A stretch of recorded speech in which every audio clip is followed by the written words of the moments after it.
To Barbara and everybody for putting this on tonight.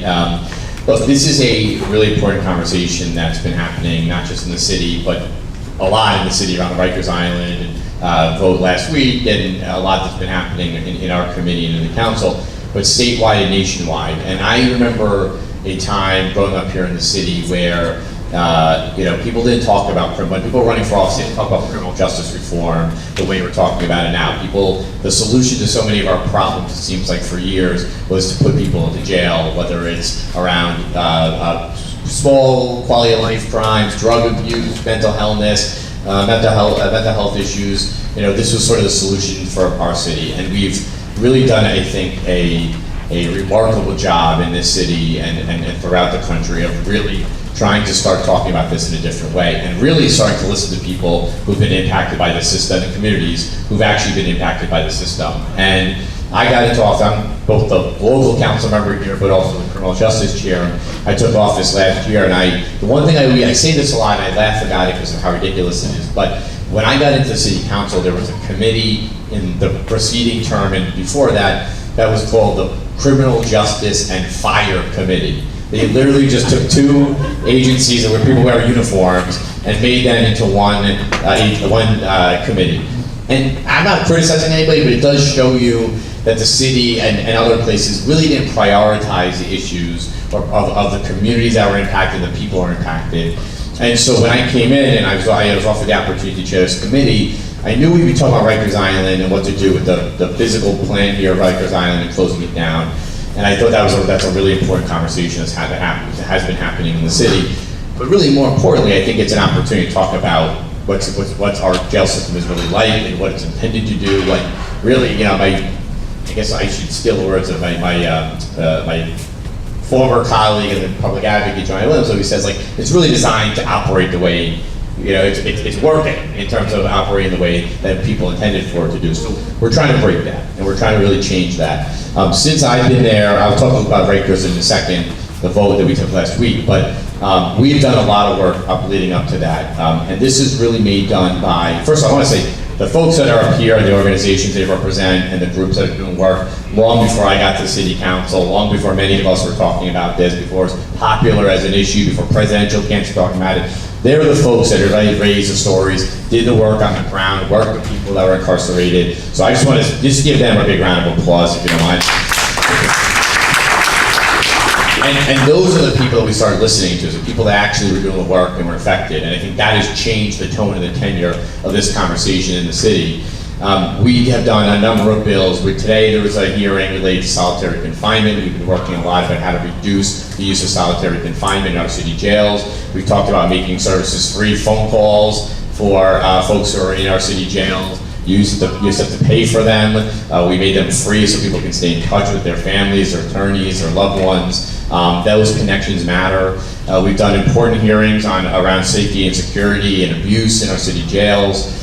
There's a lot more work to do beyond it. But last week we did the vote related to closing Rikers Island down. And for many people, they've been work, just leadership included, had been leading this effort for years to take this horrific place that is, purposely out of sight for many New Yorkers and in a lot of communities, and to shut it down. And it was difficult because we had to, we started to replace them with rebuild the facilities that are downtown and Brooklyn and other places. But this was less about that and more about changing the system, lowering the capacity, building places that were not completely ashamed for people to work or to be in custody in, and to redefine the entire system.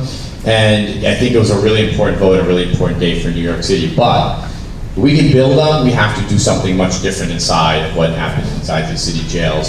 We need to keep people safe, we need to offer the right programming, the right health services, mental health services. So we have a lot of work to do, but I think it is important that we have community boards and communities that are talking about these issues, and number one, education really matters. I'll just end on this note. Like, I remember when I took over the committee, there was, even just talking to folks, even in our community, or talking to family members about the work that's being done here, and people didn't realize that jails were pre-detention facilities. They didn't realize people think about what they see on TV of a prison and why people in there. There was a lot of just sort of, I think, confusion and the need for education around this, so that people can have a better understanding of why so many things that we're talking about are necessary. So I really thank you for doing this and letting us all be here and have a conversation about it. And I know when to shut up, so I'm going to shut up. But thank you to everybody, and thank you for being part of this conversation. To all of you have great panelists here, so I will hand it over to them now. But thank you. Thanks. Thanks, Keith. And I wanted to get things started with Marvin Mayfield. Marvin, when you were 22 years old, you were arrested for a crime you did not commit. You were held on Rikers Island. Tell us a little bit about your story and how it brought you to this point where you became a campaigner for closing Rikers Island. Good evening, everyone. Thank you, Billy, for the introduction. I appreciate it. And thank you for everyone coming out to hear what we have to say today. Let me preface one thing that Billy said. He said, well, Marvin Mayfield was arrested and sent to Rikers Island for a crime that he didn't commit. This is true. That part is true. However, I wasn't always the upstanding citizen that you see sitting here before you today, right? I've had my share of troubles, and I don't profess to be completely innocent. But one night I was walking down the street, 22 years old, and I had joined the Air Force when I was 18 years old. So I was fresh home from doing a tour of, with the United States Air Force. I had just gotten a new house, a new apartment, nice job, the car. 22 years old, everything a young man would want, or so I thought. And walking down the street one night, coming from a bar with my friends, just on my way home. In Brooklyn, in Bedford-Stuyvesant. This was some time ago, at least a couple of years ago, actually in the 80s, but that's when that happened. I was 22 years old then. And I'm walking down the street, and the police stopped me. And jostled me around, where you coming from? And called me a few expletives that I won't use here in polite company, but the result of that stop, I was arrested for suspicion of a burglary that happened in the area. And then during those times, this is pretty different times than we are now. We didn't have cameras everywhere. We didn't have cell phones everywhere. We didn't have a cell phone camera. There weren't cameras in the streets. So the police were pretty much able to do it, anything they want, with impunity at that point in time. They gave me what you would call a shape-up, which means that they roughed you up, they beat me up pretty bad, and put me in a squad car and took me off to the precinct. I spent the night in the precinct bleeding until they took me to central booking the next day. I spent a few days in central booking at that time, going from filthy cell to filthy cell till I finally got in front of a judge.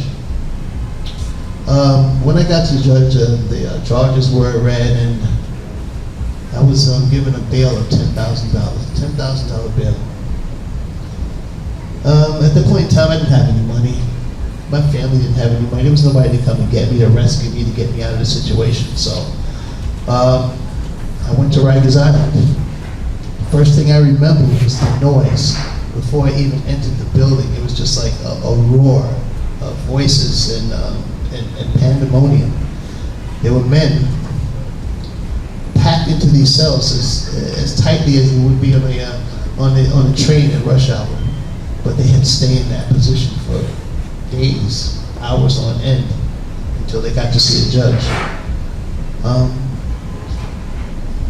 As I entered it, I remember it didn't take 5 minutes before I got beat up, before I got assaulted again.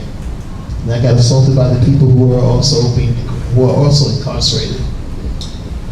I stayed in that state for a couple of days. Just can't imagine how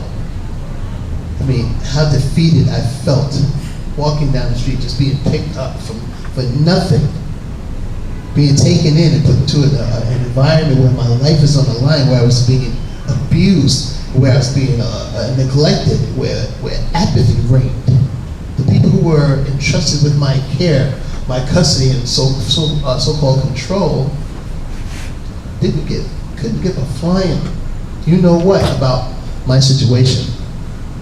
I was just another number, just another cog in the wheel, in the machine of this big wheel they call the prison industrial complex. I stayed in that state. I remember getting into that, I guess they would call it the receiving area, where I spent about 3 days in packed cells, and then finally, like on the third day, I got a bed. I was like, at this point in time, I didn't care where a bed was, just get me to a bed where I could get a shower and relax. I heard the noise and the screams before I even entered into the housing unit. I panicked. Would it be the same as the holding cells? And it was. I got up there and somebody said fresh meat.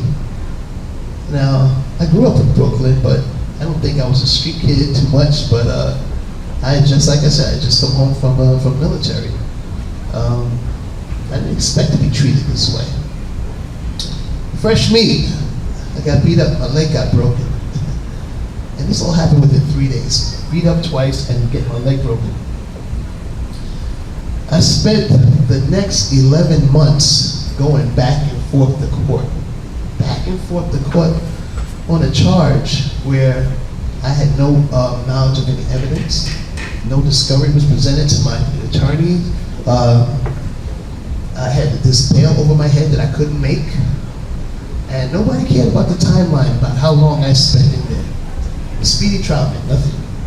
So, for the next 11 months, I stayed in that situation. I mean, fighting, trying to survive in some of the worst conditions I'd ever could imagine. And just imagine, if you will, it was August. I mean, it was a heat wave in the city. I was in a cell. It had a small, dirty window, but nothing came through it but heat. There was a door on the cell rather than bars, and it closed the whole cell completely. I was roasting alive in that cell. And you don't have to imagine this part, right? But I had to strip naked, right? Just so that I could feel some relief.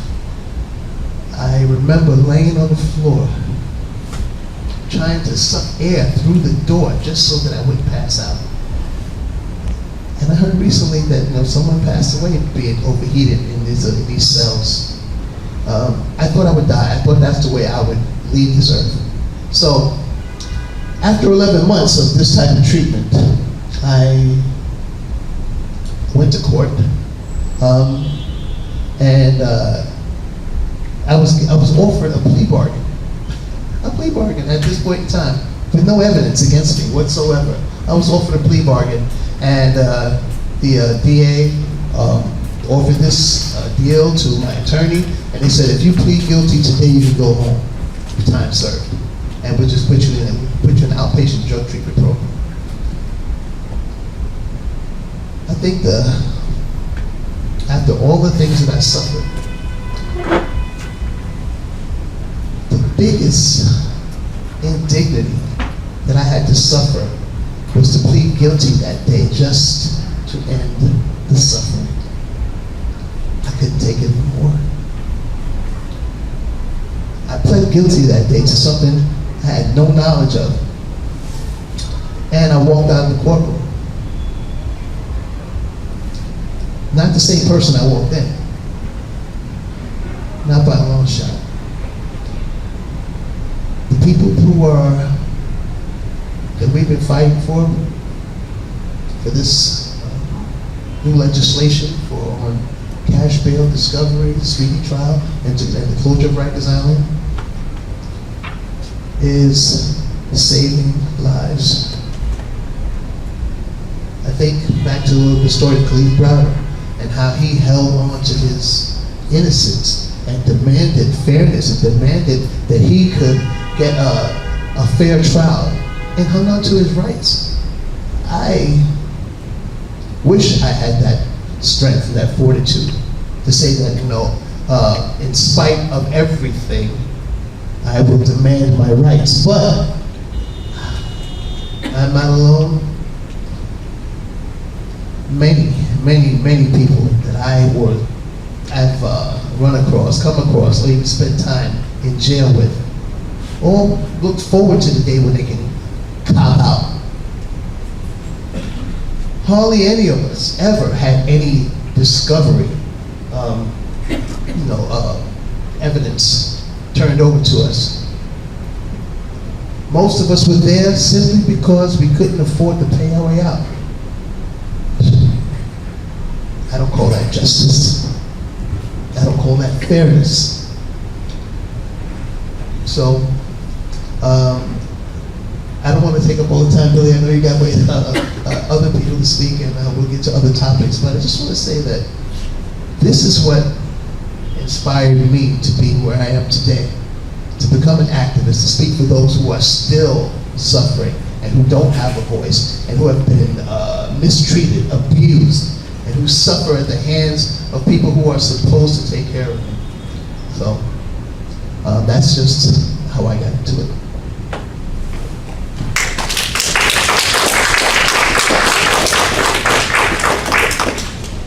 Your pro bono attorney did nothing to help you?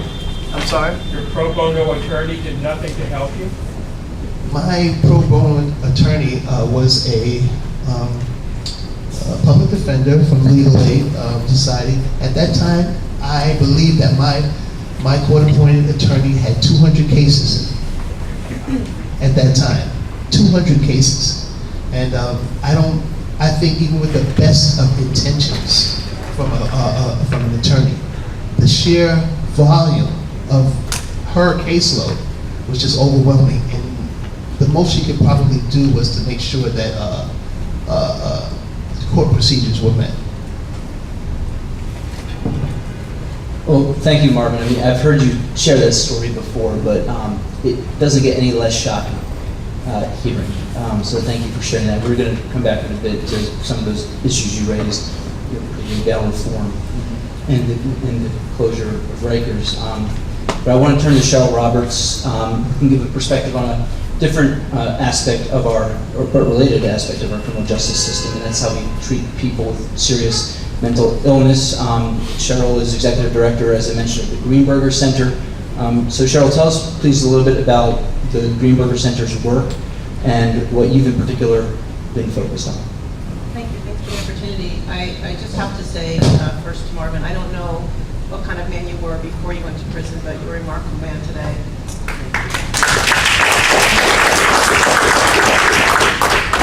Thank you for your service. You deserve better. The Greenburger Center was started in 2014 to address a population that is really forgotten. People with serious mental illness who have higher level felony charges. So before I tell you about what the Greenburger Center does specifically, I want to give you a little bit of background on the mass incarceration of people with mental illness. I think we all know by now, or should, that there's been a social experiment here in this country for the last 40 years. We have been mass incarcerating people of color and poor people. But what people don't understand, maybe are becoming aware of, is that we've also been incarcerating people with mental illness. So just to give you some perspective, in 1950 we had about 165 million people in the country, and we had about 550,000 psychiatric beds. Today we have 322 million people and 35,000 psychiatric beds. So there's been this trans-institutionalization.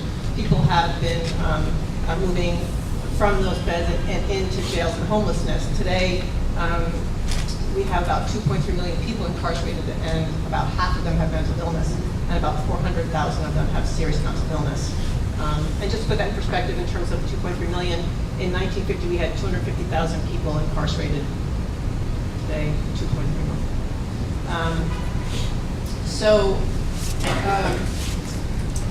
Before I tell you about the Greenburger Center, one more thing. So there has been this institutionalization of people out of institutions and into jails and prisons.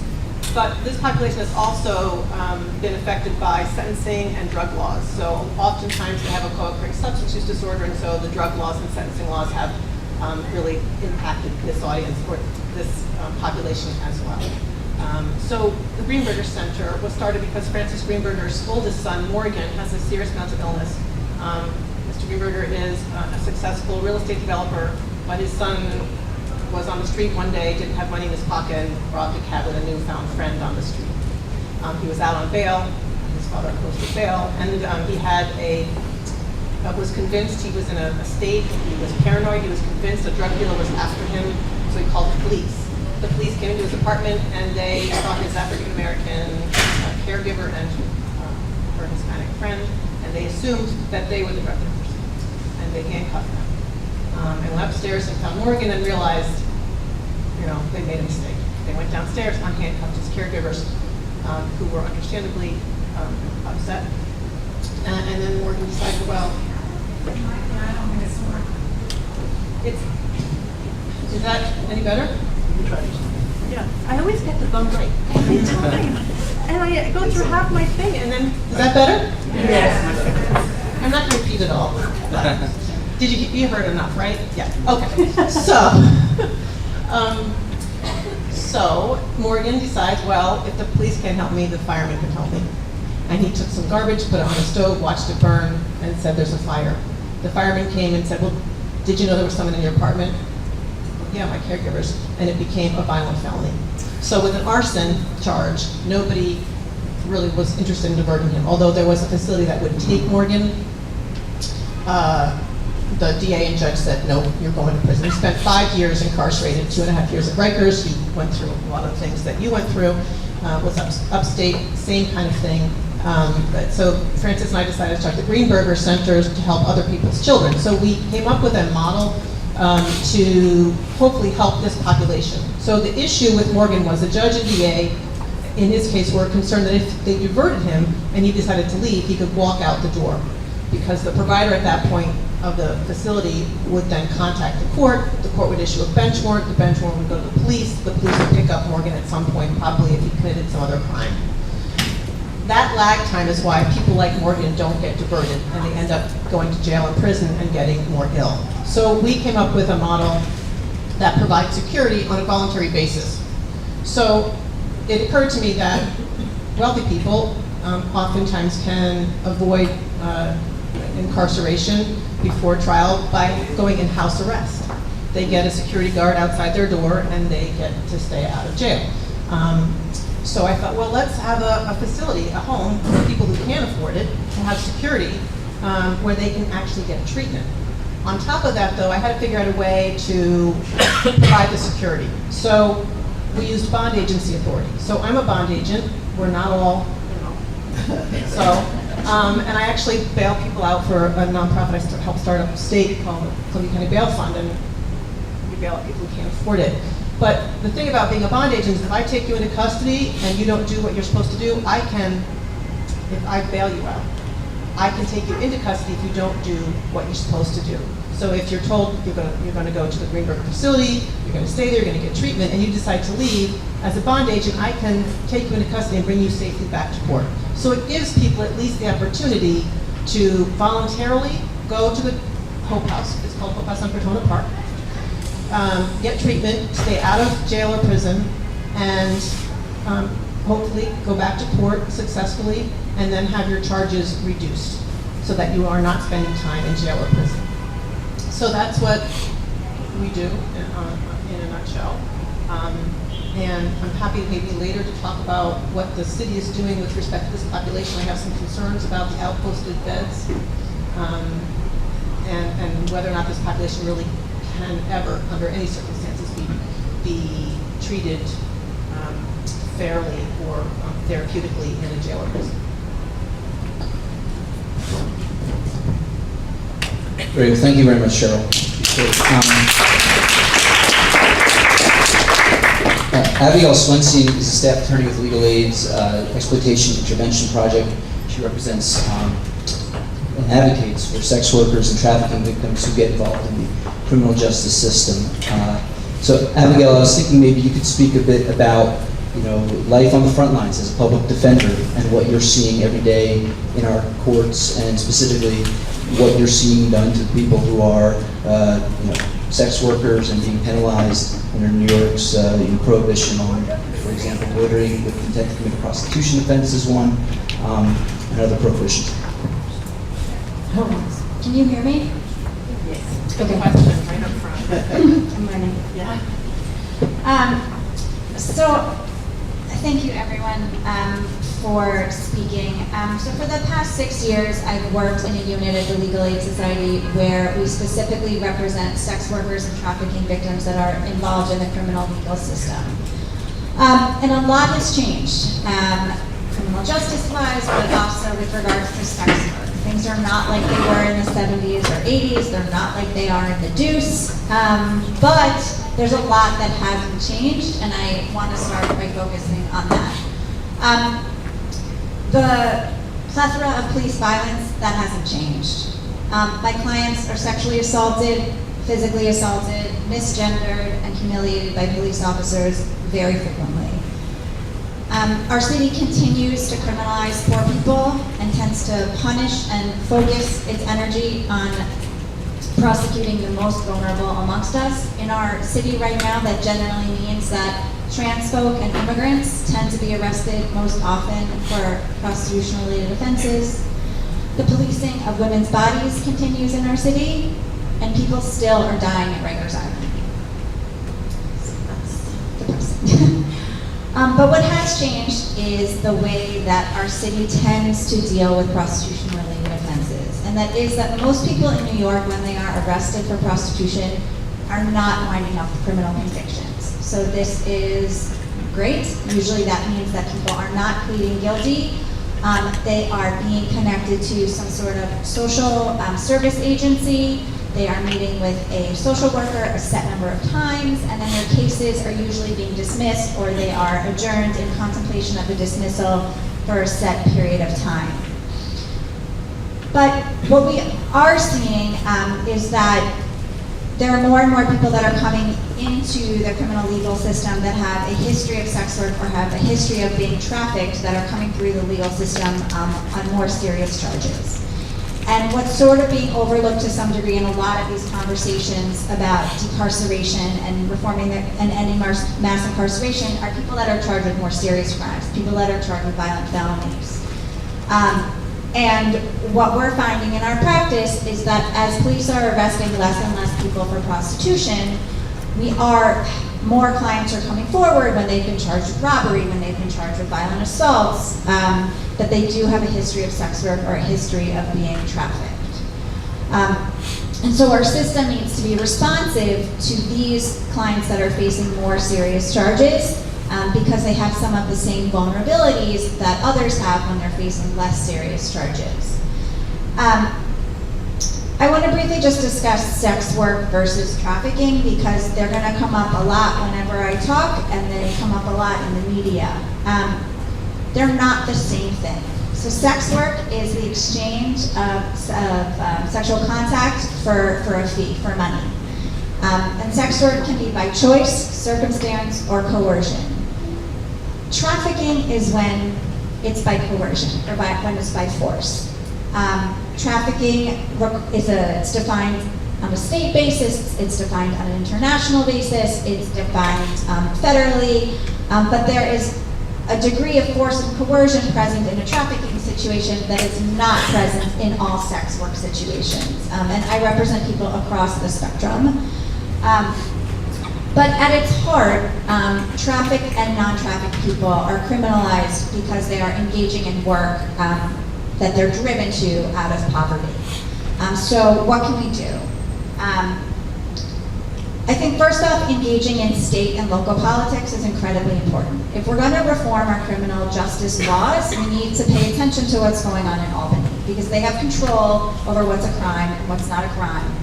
And I know that presidential politics are exciting and interesting and very scary, but local politics are very important also. There is a statute that has been pending in Albany for a few years now to repeal the loitering for the purposes of prostitution statute.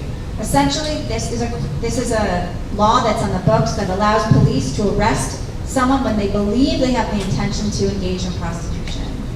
What it looks like is 91% of the people arrested in 2018 are Black and Latinx people, 80% are identified as women. It is a way for police to arrest and harass trans women of color, people of color. It's very unconstitutional, and I do suggest that if you are interested in criminal justice issues and you're interested in people being swept up and into police custody for no reason, simply because of the way that they look, pay attention to this law. It was introduced in the Assembly for the past few years, and it will be again this year. One more thing before I pass the mic. Housing is really the issue that drives people to do desperate things, whether it's stealing, selling drugs, engaging in sex work. And for the vast majority of my clients, it is, was, and always will be housing. Lack of safe housing, lack of affordable housing in the city. So that is a real issue that I encourage you to get involved in because it is really disgraceful what is happening in our city to people that are living on the margins.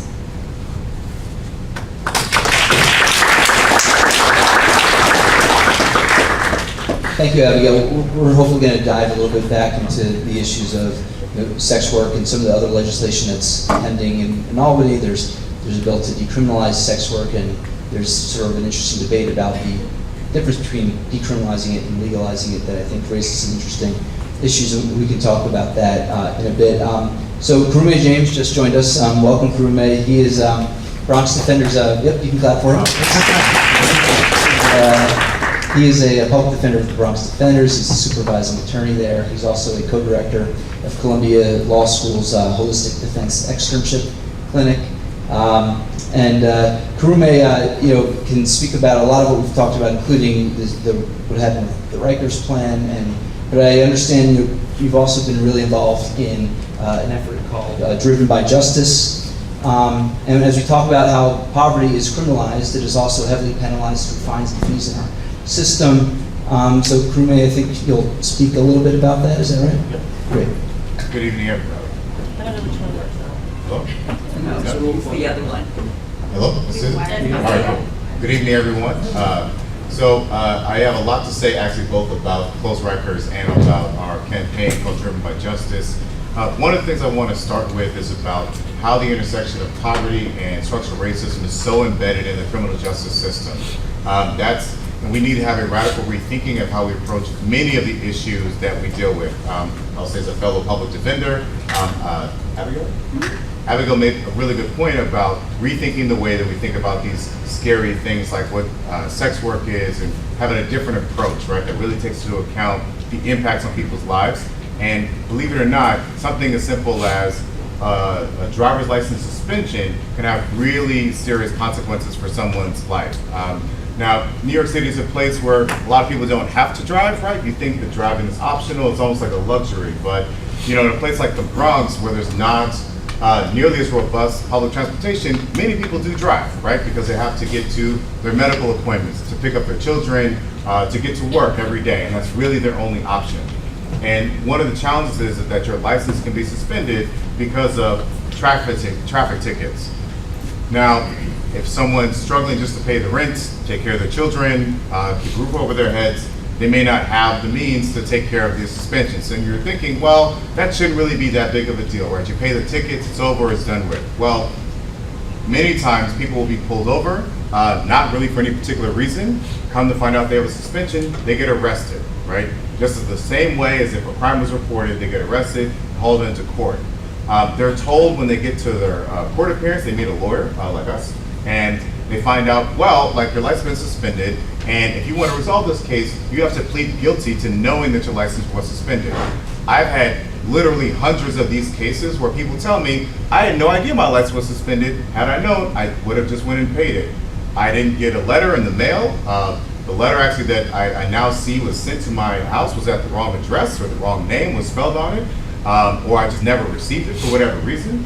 And the question is, well, is there a way that I can just get rid of this, or by the time they come to court, I've already paid the ticket, so why do I still have a criminal case? Doesn't matter. What ends up happening, unfortunately, is that there's fines and fees associated with even taking care of a guilty plea to resolve their criminal case. And then the question I get a lot is, all right, so you want me to plead guilty to knowing my license was suspended when I didn't know that. I have to now pay fines that are $75, court fees are $88. I have to pay nearly $200 of additional court costs. Now what happens if I don't pay those things? Well, you can get a warrant for your arrest and you can face 15 days in jail. That's one part. And then the next question is, well, what about the DMV? If I still owe money to them, is this going to satisfy that? Nope. You still have to go to the DMV and still resolve whatever outstanding fines, suspensions you may have there. Now, this may not seem all that common, but this happens to thousands of people around the city all the time. As a matter of fact, between 2016 and 2018, New York issued nearly 2 million suspensions for driver's license related to traffic tickets specifically. This is a huge, huge issue. And so now, this, even for folks who are put in a situation where they get what's called a desk appearance ticket. Anybody heard of a desk appearance ticket? Yes, no? Handful of people? Okay. It means, it means you might be arrested, taken to the precinct, and released from the precinct, and not go to jail, given a ticket for you to come to court maybe a few months later. You're sitting in court all day, waiting to have your case called. You meet a lawyer, you talk to him for a few minutes, you see a judge, and the judge's going to tell you, even if you take a plea to resolve your case that day, listen, this doesn't resolve your case with the DMV. Your license isn't actually satisfied now by taking this plea. Now, why does that matter? I'm sure any one of you on a random Monday, Tuesday, Wednesday, or Thursday have other things to do in your life. You have kids to pick up, you have work to go to, and imagine having to miss a day of work, rearrange for your children to get picked up, miss maybe medical appointments, so you can sit in a courtroom all day waiting for your case to be called. And so one of the things we're trying to do with the Driven by Justice campaign is to eliminate suspensions related to traffic tickets so that people don't get ensnared in the criminal justice system. Because once you enter the door of the criminal justice system, this massive tentacles, right? It's anything could happen. Your job may be and will be at risk. Your ability to parent your children may be at risk. Your ability to stay in your home may be at risk. Your ability to stay in the country may be at risk, depending on your status. Even if for something as innocuous as I didn't realize that I had tickets that I needed to pay and I was driving to get to work. So this really, like I started with saying, is that this requires us rethinking the way that we mitigate issues related to ultimately poverty, mitigate issues related to people's necessity to actually get to work. And so that's what this campaign is really about. And I think that the state legislature, to Abigail's point, is rethinking how we think about the criminal justice system. And this is an exciting time, I think, for this topic, that you all are here. It's an exciting time for us to push, to be imaginative, to rethink what has been the heart of mass incarceration really for the last 30 years in this city and around the country.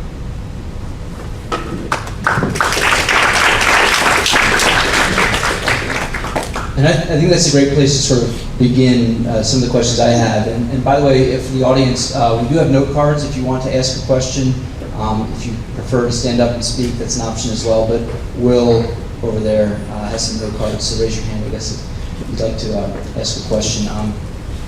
But I want to start with sort of where you ended, Karume, about how we do have this opportunity to rethink criminal justice. And this panel is called Ending Mass Incarceration. We did hear from Councilman Powers. He did speak about the vote on closing Rikers. Closing Rikers is a very, very significant accomplishment. But we are still building 4 new borough-based jails, and some have the view that the way to really end mass incarceration is to stop building jails that you will ultimately fill. If you build it, they will come. So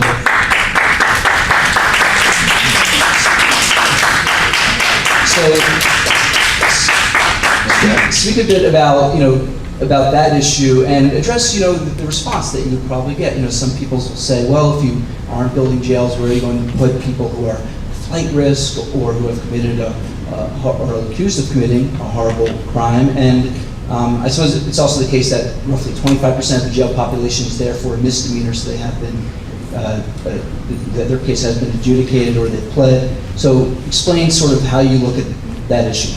Sure. I have a lot of thoughts about this, not the least of which is that I've been to Rikers a number of times. Rikers is an awful, awful place. I have clients of mine who are at Rikers now, and many times when I meet people, one of the questions is, where am I going? As in, am I going to go to Rikers, or am I going to the Vote or some other facility? Please don't send me to Rikers. Rikers is honestly worse than what you actually think it is. It's a terribly violent place. There's a lot of issues that happen, a lot of things that go unreported or unnoticed. So Rikers as a facility absolutely needs to close. But that's really not what the main issue is. We have to start with thinking about that it's not just a building. This is about the dehumanization of Black and brown people and caging Black and brown people, and that's a fundamental problem, which I don't believe in. So I'll say that it's not like that Rikers just has a design flaw that happens to lead to dehumanization of people, right? It's about rethinking the way, right, it's about rethinking the way that we deal with people in the criminal justice system. So I'll say, on one end of the spectrum, it's a question of, well, the overwhelming majority of people, like 75% of people, to Billy's point, are there pre-trial, meaning their case hasn't been adjudicated, they haven't taken a plea of guilty, they haven't had a trial, they're a fair day in court, they're literally just waiting for court appearances. That's it. They're innocent. They're innocent, period, because they haven't been proven guilty yet, and they're sitting in jail. I've had people who have lost months, if not years of their lives, sitting and waiting just for their cases to end. And that's atrocious, hands down. If you think about it, there's a lot of ways to make sure that people get places, right? If you have an important medical appointment, imagine how bizarre that would be if somebody said, we should incarcerate you, put you in a cage, transport you in a van, have armed police officers take you there so that you can make your medical appointment. That doesn't make any conceivable sense. That's what Rikers is for, making sure people get to their court appointments, right? There's a lot of other ways we can do that. Send people a text message, call them on the phone, make sure their lawyer notifies them. Really simple ways that are significantly more cost effective. The next thing I'll say is that the landscape with respect to what's going to happen to Rikers is going to change radically in a few months. In January, there's a massive bail reform that's going to be changing the way that we even bring people into the system in the first place. Most people will actually be getting issued desk appearance tickets for misdemeanor, low-level offenses, even for felony cases as well. And so we really don't need to be building new facilities, new jails to house people. It's just like a hotel, right? You build it, they'll fill it, right? And who's going to be filled in there other than the people who, well, look like me, because that's a lot of my clients look like me, and the people who are already ensnared in these systems in the first place, who are already over-policed. One other thing I'll just point out is that Rikers needs to be closed. Yes. Oh, all right. This vote that just happened in City Council, I've been following this issue for a long time. I have a lot of votes. And so one thing I'll say is that the vote that just happened wasn't only a vote to close Rikers. It was a vote to approve 4 new jails being built, right? So that's a distinction. So the City Council didn't vote to say, we're going to close Rikers and that's it. We're going to build 4 new jails, and there still isn't a legal guarantee that Rikers itself is going to be closed, right? Separately, the same people and institutions, Department of Corrections, that ran Rikers, that created the conditions that are there, will still be running any new facility that's built, right? Just because you build a shiny new gleaming building, if you don't change any of the culture, any of the infrastructure surrounding that building, doesn't mean anything's going to change. If we're going to have a radical I feel you, I agree. Okay. If we're going to have a radical rethinking of the criminal justice system, we need to radically rethink what are we doing to the people in the criminal justice system. So I will say that my office as an organization, we've taken the stance that the criminal justice system is a racist and oppressive system, and we don't believe in incarceration. In my personal capacity as Karume James, speaking on my own, I don't believe in building any new jails, hands down, point blank, period. I don't think that should happen. So I will say that this is also an evolution on my part, right? I was used to, years ago when Just Leadership took the leadership and said we're going to start the Close Rikers campaign, I remember going to the rallies and saying, you know what, this is great, but like nobody's gonna tell corrections what to do. They're never gonna close Rikers. It's just been here for a generation, right? I didn't think it was possible. And then even as it was happening, I was thinking, wow, I can't believe this is happening. What are we gonna do with people and all that? I had to struggle to be more imaginative, even though I've been to Rikers. And I've talked to the corrections officers there who are afraid of what happens, and my clients who are afraid of what happens, and seeing the devastation it causes, I had to evolve and be more imaginative, that we can do better, we can think clearer, and have a better vision of our society, starting with building no new jails.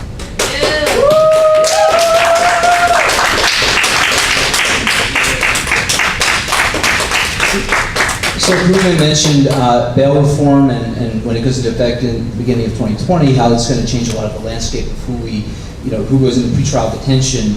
Now, as I understand it, the bail reforms eliminated money bail for most misdemeanors, but had some exceptions, including sex offenses. Also, money bail and pretrial detention were eliminated for, while most nonviolent felonies, there was some exceptions, including witness intimidation, conspiracy to commit murder, and money bail will be still permitted in virtually all violent felonies. And violent felonies, broadly defined, I believe what Rudder was put in Rikers for, a robbery is classified as a violent felony. Stole a backpack, I believe, right? So He did. He did not. Accused of stealing a backpack, I should say. So, Marvin, I want to bring you in. These were obviously also very significant reforms, but it leaves a lot on the table, leaves a lot of opportunities for people to be detained pre-trial. How do we convince, or should we convince, elected officials to broaden the scope of cash bail reform and eliminating it either more than what it's currently done or eliminating it entirely? Well, is it done? Can you hear me? With the issue of cash bail, the new legislation that will go into effect in 2020, January 2020, was a vision that we saw for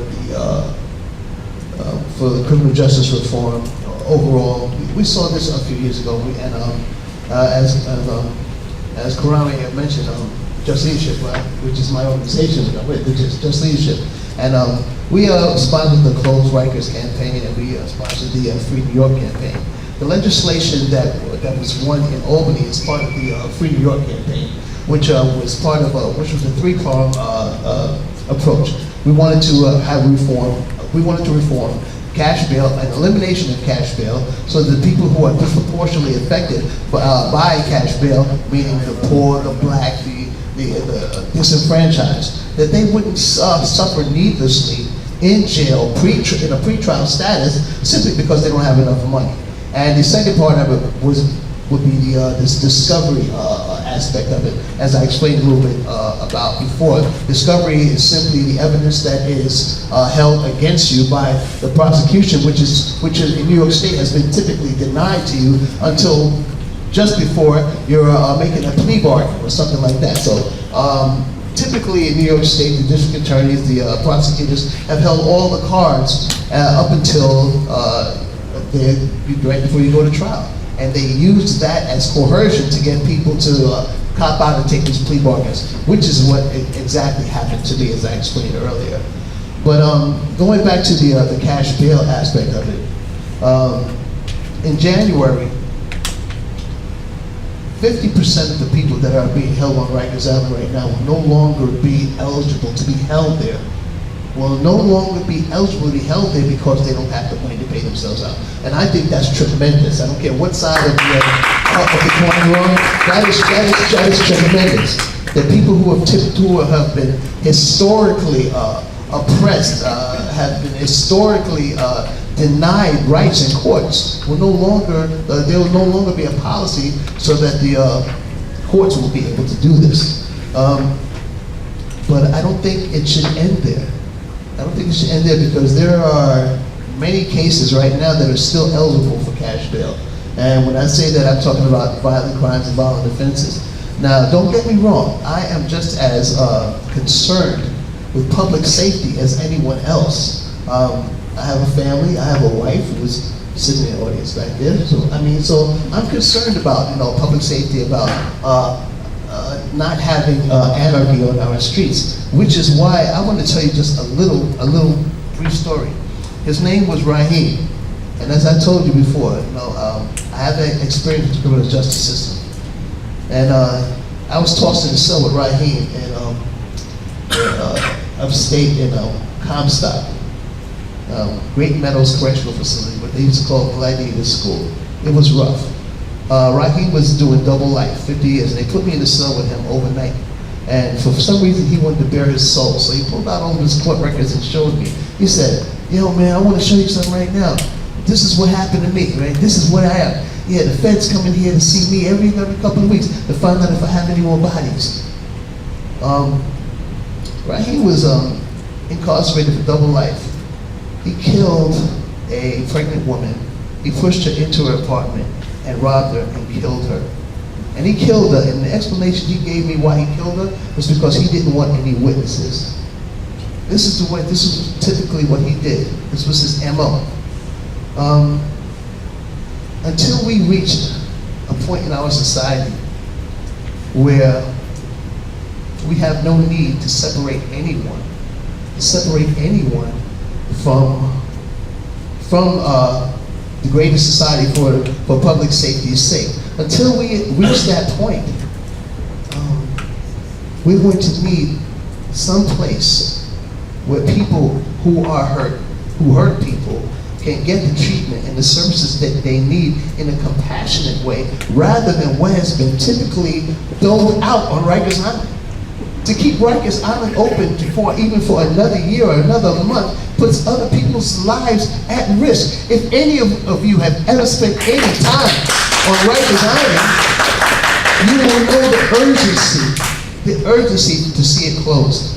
But until our society reaches the utopian status of where we don't need to separate anyone else who harms someone else, we're going to need some place to put people. So I do support the borough-based facilities for the sheer reason that in 1995, at the height of the so-called war on drugs and the crack epidemic and the overcrowding in our city jails, there were 22,000 people incarcerated in New York City alone. In New York City alone. Today, fast forward, through the efforts of better understanding of treatment options, of ATIs, which are alternatives to incarceration, with drug treatment programs, with programs that have shown to be working to reduce the population of the criminal justice system in New York City. We are going in the right direction. We are going in the right direction, and the borough-based facilities that will be built will be compatible to or conducive to a person being treated, that they getting the treatment that they actually need, being in a community, being embraced by a community, not ostracized, and not in a distant and inaccessible place where cover-ups abound. So in January, half the people that are on Rikers Island will no longer be there anymore. That's a tremendous accomplishment, but it's not nearly the end of where we need to be. And at the core of me, at my heart, I am an abolitionist. I would love to see the day where there is no one in prison, where especially black and brown people who have been typically the commodity in the prison industrial complex. If you look at it right now, even though the prison population went down from 22,000 to less than 7,000 right now, the problem is that it's still the same color. It's still the same demographic who is being incarcerated. It's the same people. It's less of them now, but it's the same people. So there are some serious systemic issues that need to be addressed about racism, about oppression that we have to address as a society before we can close everything and say no jails. Thank you, Marvin. Cheryl, you, in your initial remarks, you mentioned, how this city treats people with serious mental illness, and you wrote last month an op-ed in the New York Daily News that I recommend pretty much to everybody. It's called "The Jail We Think We Really Need. Other Places Have a Saner Way to Handle the Mentally Ill." This is probably the headline, the editors. I was just going to say that. Yeah. I wouldn't say the mentally Yeah, ill. that's the editors. I was changing that. But tell us a bit about your perspective on how the city is failing those with serious mental illness, and what models you've seen around the country that could sort of be something for New York City and state to follow. You can do that, thanks. And I just wanted to, can I just say one thing about bail and the way the Greenburger Center works, because there's been talk about bail. Just to be very clear, the Greenburger Center's model will only take people who have no other choice, who cannot be diverted. If you can be diverted into any other program, you should go there. So we are talking about higher level felonies that are not, those folks are not being diverted. And when we ask the judge to set bail on this person, we will pay the bail. It's not about, $50, $100, we'll pay the bail. It's about the bail agency authority that you get to provide the security in a voluntary facility. So just wanted to make that clear. So here's what we're concerned about. Like you said, it's steps in the right direction, it's great, but we're concerned about people with serious mental illness being incarcerated at all. We have these so-called outposted beds that the city's developing in empty hospital beds that probably should have been there for people from the beginning, so that they wouldn't have ended up, being incarcerated. So now we're putting them in these empty beds, and we're going to have correction officers ultimately standing guard over them. And some of the things, the problems that are inherent in the criminal justice system that are inherently problematic are things like formularies. So you can only get maybe this kind of choice of drugs in a prison or jail, as opposed to, the huge array of drugs that are out there. So it's very hard, if you know anyone or if you are yourself on a psychotropic, very hard to get the right concoction, and if you finally get it, good luck trying to get that in jail or prison, and then good luck trying to get it on time. I visited, I've spent a lot of time visiting other places in the country, was in a state-of-the-art, so-called state-of-the-art facility in Colorado, prison, and while we were talking with the warden, a man came in who was clearly decompensating. Long story short is, he hadn't had his medications for a week because the mail had stopped and there was some issue and whatever, all things that have ultimately nothing to do with your health and everything to do with the correctional system. And it's, again, a reason why you can't fit a square peg into a round hole and expect it, to work. So there are other examples. Miami-Dade is doing a tremendous job. They've shut down a jail. They have a whole facility that they are developing with housing, permanent housing, temporary housing, because that's really what you need. I mean, I'm a bond agent, so I help people. We have volunteers that help text them, tell them to go to court, but ultimately it's housing and it's services that keep people, out of jail. So, this is a former psychiatric hospital that Miami-Dade is changing over now to this restoration center, and they're also doing things like redirection. It's not diversion, it's not alternative incarceration, it's redirecting. So when you, for example, come into the criminal justice system and you may, as a person with mental illness, be incompetent to understand what's happening, or you need to be what they call restored. So you get restored, so you can come back into the system and be tried on a charge that probably you weren't really, like Morgan, in his right mind when he committed the crime to begin with. So there's this cycle here, and so what they're doing in Florida is saying, okay, we're going to redirect you, we're going to get you restored, and then we're going to step you down into a civil system, and you're going to get the services you need, so that you never come back into the criminal justice system. So we would love to work with the city, and have been talking with them over the years, and hope to continue, about taking one of these facilities, or a portion of these facilities, and trying to do something different, having a one-stop shop where people with mental illness can be treated and not punished.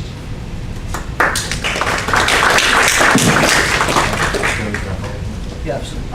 I just wanted to say how important everything that Cheryl just said is that I think one thing we don't really appreciate is how interrelated these issues of mental health and poverty and race really are tied together.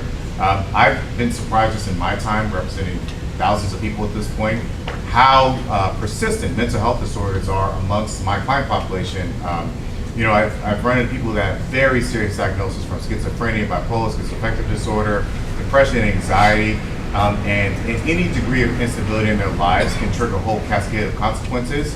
And just their entry into the criminal justice system is a traumatic experience. Being arrested, being incarcerated, and for the most part, there's very few constrained options for people with diagnoses in terms of resolving their case. Right? It's if you don't have the right diagnosis or the wrong one, or if your diagnosis is too severe and you have these kinds of charges, you can't find a fit.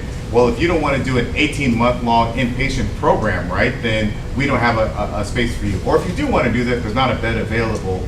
There's just not nearly as much robust support. And to Cheryl's point, these are issues that are related to housing, right? It's that a lot of people are targeted really because they're vulnerable, because they don't have a place to stay, because they're hungry and don't have food, because they don't have access to transportation, because they don't have a support system around them to, for their stability. So this is another huge issue that we really should be rethinking.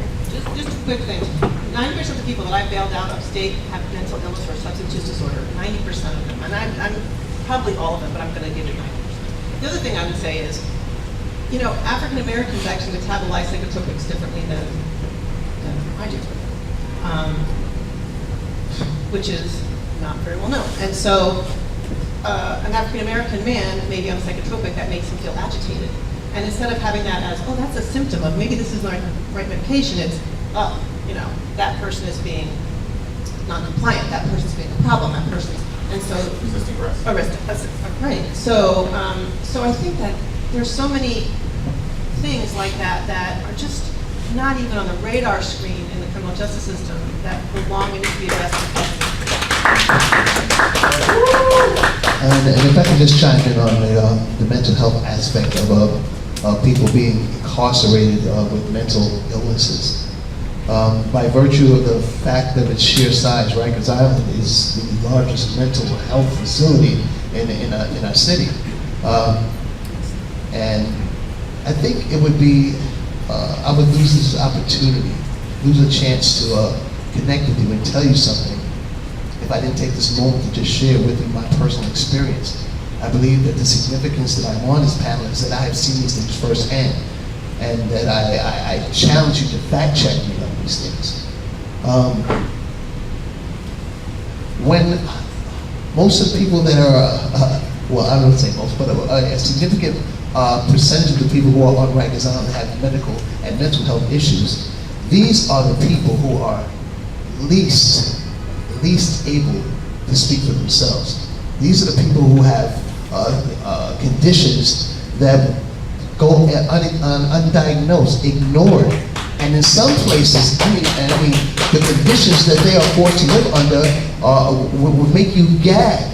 I have seen it firsthand, where you can walk into a cell where it's nothing in it, nothing, not a bed, not a sink, maybe a hole in the toilet as a toilet to use, but there's nothing else in there. And the person inside of that cell is stripped naked because they're afraid that whatever they have, they'll use to hang themselves or to hurt themselves or hurt someone else. The walls are covered with filth and feces and urine on the floor. The smell is unbearable. This is a condition that people with mental health issues have to live in on Rikers Island and places like that around our city and our state. There's no way that I would ever support keeping people who are mentally ill in jails or in prisons. And that's not the plan or the design that we are looking toward. So, Abigail, I want to bring you back in on this, and you were speaking about your work on the front lines, representing the people who are accused of prostitution and other offenses. Speak a bit, please, about, there is legislation by Senators Ramos and Salazar to decriminalize sex work. I'm not going to ask you to take a side on whether that's right or not, but there's a debate out there about the virtues of decriminalization versus legalization, with, I think, some surprising distinctions. So if you could talk a little bit about that, and maybe somewhat, do you see that legislation going anywhere in Albany? It seems like it's a long shot. Sure. So there is no legalization bill currently pending. There's really a conversation that's taking place regarding decriminalization and really how far decriminalization should go. So the bill that was introduced last year in the Senate by Ramos and Salazar is the Stop Violence in the Sex Trade Act. And that legislation specifically decriminalizes all form of commercial sex. It decriminalizes the purchasing of sex, and it decriminalizes the selling of sex. So that means that adults can enter into a consensual commercial relationship. It does not change our trafficking statutes, it doesn't change our rape statutes, it doesn't change, quote unquote, anything having to do with pimping. And that is the current decriminalization statute. There are people that are firmly against that bill, and I do believe that there is another bill that's going to be introduced this session that just favors the decriminalization of sex work itself, but still criminalizes the purchasing of sex. That is referred to as the end-demand model or the Nordic model. Nordic because it is the lay of the land in places like Sweden and Denmark and Norway. So the conversation right now is mostly around what is better. Full decriminalization or just decriminalization of the selling of sex. There are no legalization bills pending. I can speak to the controversy amongst those and what my personal position is, if you'd like. Yes. Okay. So, for all of the reasons that every single person up here has been talking about, in terms of reforming our criminal legal system, who is targeted, who is arrested, I believe in full decriminalization, both the purchasers of sex and both the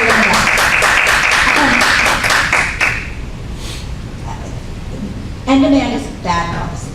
It is bad policy for sex workers, it is bad policy for people of color, men of color, women of color.